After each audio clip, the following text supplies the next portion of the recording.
Amen. Hallelujah. First and foremost, I'd like to give all the highest praise, glory, honor. Amen. Hallelujah. Yes, to the King of Kings and the Lord of Lords. Amen. The mighty God, the everlasting Amen. Father. Hallelujah. Amen. Hallelujah. Our loving Savior, there is Jesus. Amen. Hallelujah. I'd like to give double honor and respect to my dearest Papa and dearest Mama. Amen. Our beloved assistant pastor, Lina C. Almeida. Our beloved evangelist, Willis Trot Almeida. Amen. Our beloved pastor. Amen. Nasa piling ng mahal pa yung Panginoong Jesus. Amen. Na kanilang mga turo, aral ay hindi natin malilimutan. Amen. Amen. Hallelujah. Hallelujah. Nagsisilbing gabay natin. Amen. Hallelujah. Sa buhay na ito dito sa mundo hanggang sa pagbabalik na mahal na Panginoon. Alam natin ang kanilang mga turo ang magdadala sa atin sa buhay na walang Yes, hanggan. man. Amen. Hallelujah. Hallelujah. I'd like to also greet my beloved family, of course, my dearest Ate P, Kay June. I believe some of them are watching right now. Amen. Praise the Lord, Ate. We miss you, Ate B. Amen. And also our beloved Ate Ted, Kuya Luke, beloved Minister Pogs, and the rest of the family, Ate Lai, the rest of the family. Amen. My beloved husband, our children, our beloved pastoral workers na kapiling po namin galing sa Maynila.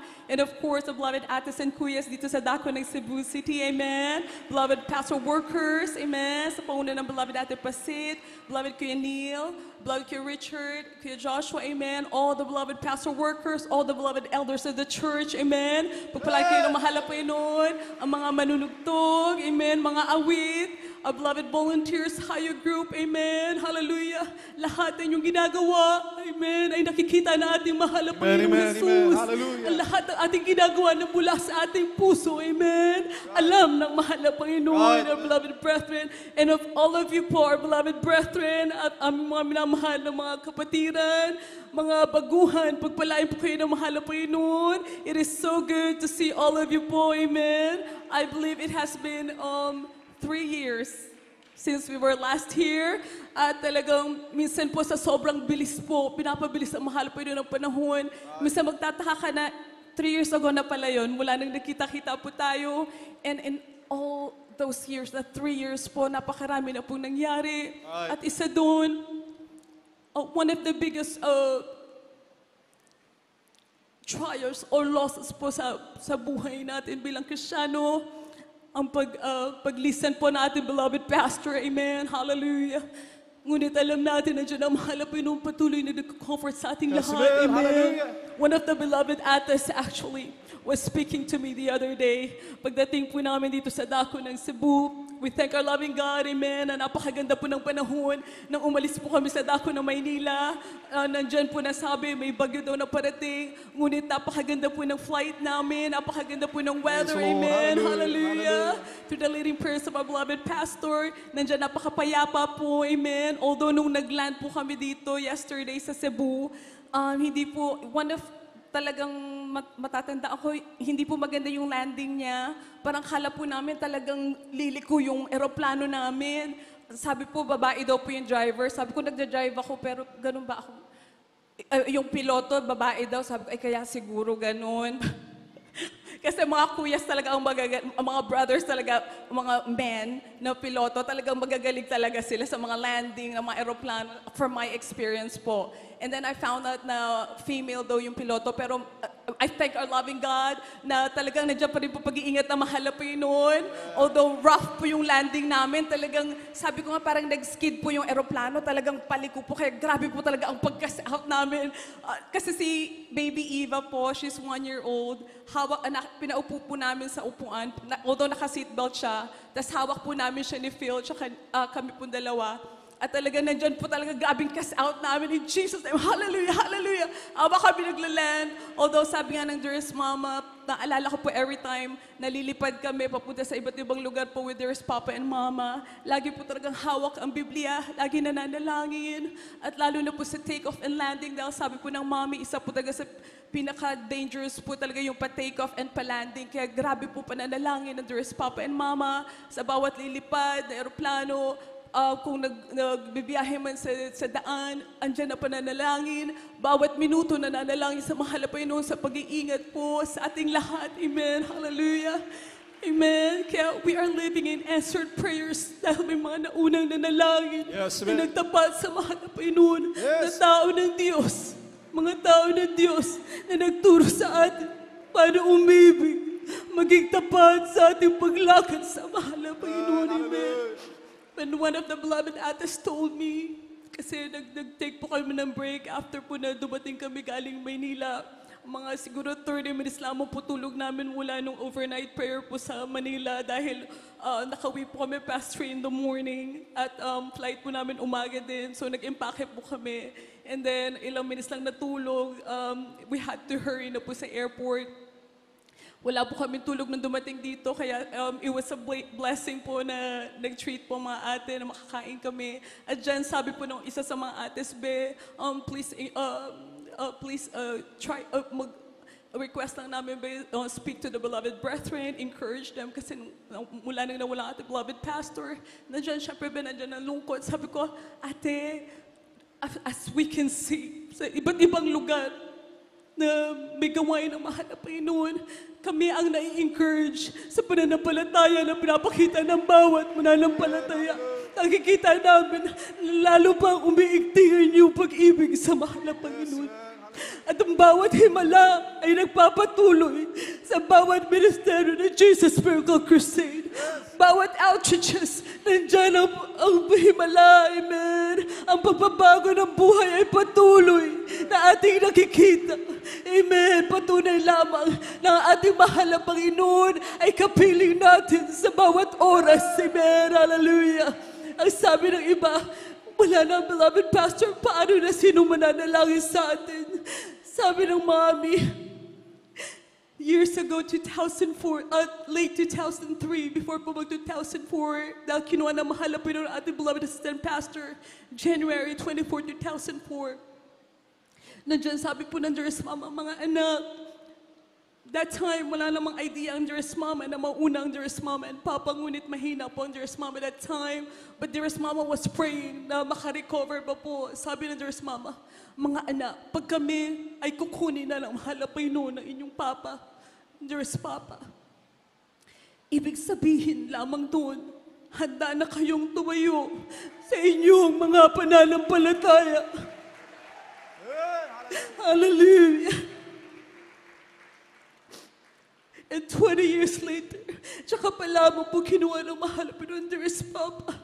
Ngunit alam po kung sa atin lang po gusto natin magkakasama tayo hanggang sa pagbabalik ng mahal na Panginoon.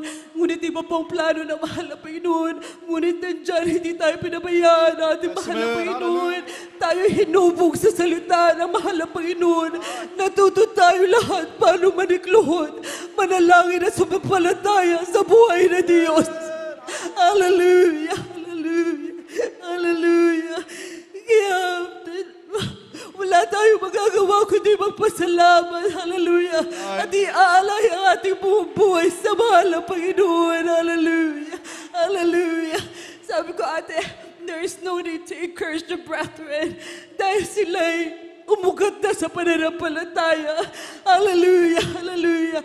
Alam natin na napakalapit na po na pagbabalik na mahal na Panginoon. Amen. And we are overjoyed na makita na mainit kayo lahat na naglilingkod sa mahal na Panginoon. Sabi ng ating mahal na Panginoon, continue to encourage and lift one another. Kung may makasakit sa inyo, forgive, pag-ibig ay inyong ipakita.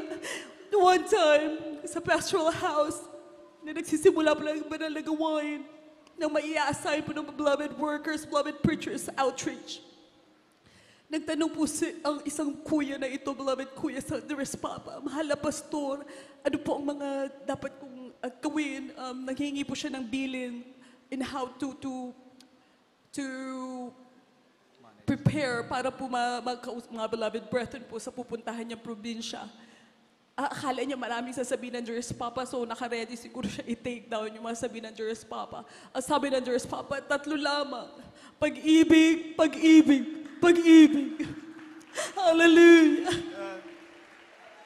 We know, hallelujah, ibig sabihin ng Diyos Papa, ibigin mo ang mahal na Panginoon and everything follows.